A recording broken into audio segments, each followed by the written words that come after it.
Big breaking news যে Kolkata high court 5 লক্ষ OBC certificate বাতিল করলো। কেন বাতিল করলো? তাহলে যারা ওবিসি সার্টিফিকেটে চাকরি পেয়েছে, কলকাতা পুলিশ, ডব্লিউপি, অন্যান্য চাকরি পেয়ে তাদেরকে চাকরি বাতিল হবে না কি বিষয়, এই পুরো বিষয়টা আলোচনা করব। বা তোমরা যারা সার্টিফিকেট বানিয়েছো তার সমস্ত সার্টিফিকেট বাতিল, কোন ধরনের ওবিসিগুলো বাতিল, কোন কাস্টের বাতিল, সমস্ত কিছু এই ছোট্ট ভিডিওতে আলোচনা করব। এই মুহূর্তে যে খবরটি আমাদের কাছে চলে এসেছে সেটি তোমাদের সঙ্গে আলোচনা করার জন্য আসলাম।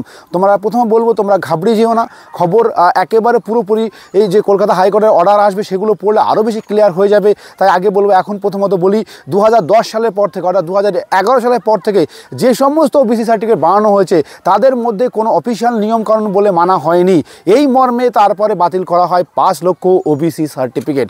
ইয়েস, তোমরা জানো যে ওবিসি সার্টিফিকেট প্রথমত 2010-এর আগে 37টি কাস্ট ছিল, যারা কাস্ট বলো, সাবকাস্ট বলো বা কমিউনিটি বলো, যাই বলো না কেন সেই সমস্ত ছিল। এরপরে ধীরে ধীরে সেখানে বিভিন্ন ধরনের কাস্ট কমিউনিটিগুলো যোগ করা হয় এবং প্রায় 90-এর কাছে পৌঁছে যায় এবং সেই অনুযায়ী কাস্ট সার্টিফিকেট বানানো হয় এবং ওবিসি এ এবং ওবিসি বি অর্থাৎ ওবিসির মধ্যে দুই ভাগ কিন্তু নতুনভাবে ইন্ট্রোডাকশন করা হয়। এবার ওবিসি এ এবং ওবিসি বি দেখা যাচ্ছে অনেক অযোগ্য প্রার্থী যারা ওবিসি বানাতে পারে না তারাও বিভিন্নভাবে ওবিসি বানিয়ে ফেলেছে এবং বিভিন্ন রকম কাস্ট পদ্ধতি মানেনি। তোমরা জানো যে একটা স্টেট লিস্ট থাকে, টেস্ট ওবিসি লিস্ট এবং রাজ্যের ওবিসি লিস্ট এবং কেন্দ্রের ওবিসি লিস্ট, যেটা সেন্ট্রাল ওবিসি লিস্টের সঙ্গে এবং পুরাতন লিস্টের সঙ্গে তোমরা যারা ওবিসি সার্টিফিকেট বানিয়েছো তারা নিশ্চিত থাকো তাদের বাতিল হয়নি। বাতিল হয়েছে কাদের? যারা অযোগ্য বলে অর্থাৎ যে নিয়মকানুন না মেনে শুধুমাত্র রাজ্যের সুবিধা নেবার জন্য বা অন্যভাবে কোনো রকমভাবে অযোগ্যরা বানিয়েছে তাদের ওপরে এই খসড়া প্রস্তুত চলেছে। এবার আসি দ্বিতীয় কথা, যারা চাকরি পেয়ে গেছো, পশ্চিমবঙ্গ পুলিশের বলো, কলকাতা পুলিশে যারা চাকরি করছো, তাহলে কি তাদের চাকরি বাতিল হয়ে যাবে? এই ওবিসি এ বলো, ওবিসি বি বলো, যে কোনোভাবেই বলো না কেন তাদের কি চাকরি বাতিল হয়ে যাবে?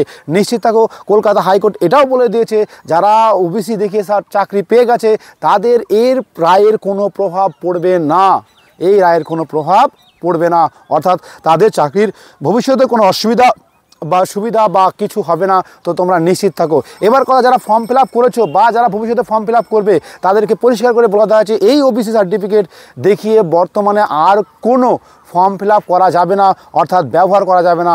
কারণ যত 2010 সাল থেকে শুরু করে যে সমস্ত অর্থাৎ 2011, 12, 13, 14 যত প্রায় আমাদের কাছে খবর আছে প্রায় 5 লক্ষ ওবিসি সার্টিফিকেট বাতিল বলে গণ্য হলো। অর্থাৎ এইটা দিয়ে আর কোনো ফর্ম ফিল আপ করা যাবে না। সে তোমার কাছে ওবিসি এই থাকুক, তোমার কাছে বি থাকুক, তবে তোমার কাছে যদি সেন্ট্রাল নিয়ম অনুযায়ী ওবিসি সার্টিফিকেট বানিয়ে থাকো 2010-এর আগে, তাহলে তুমি কিন্তু সেটা গ্রহণযোগ্য।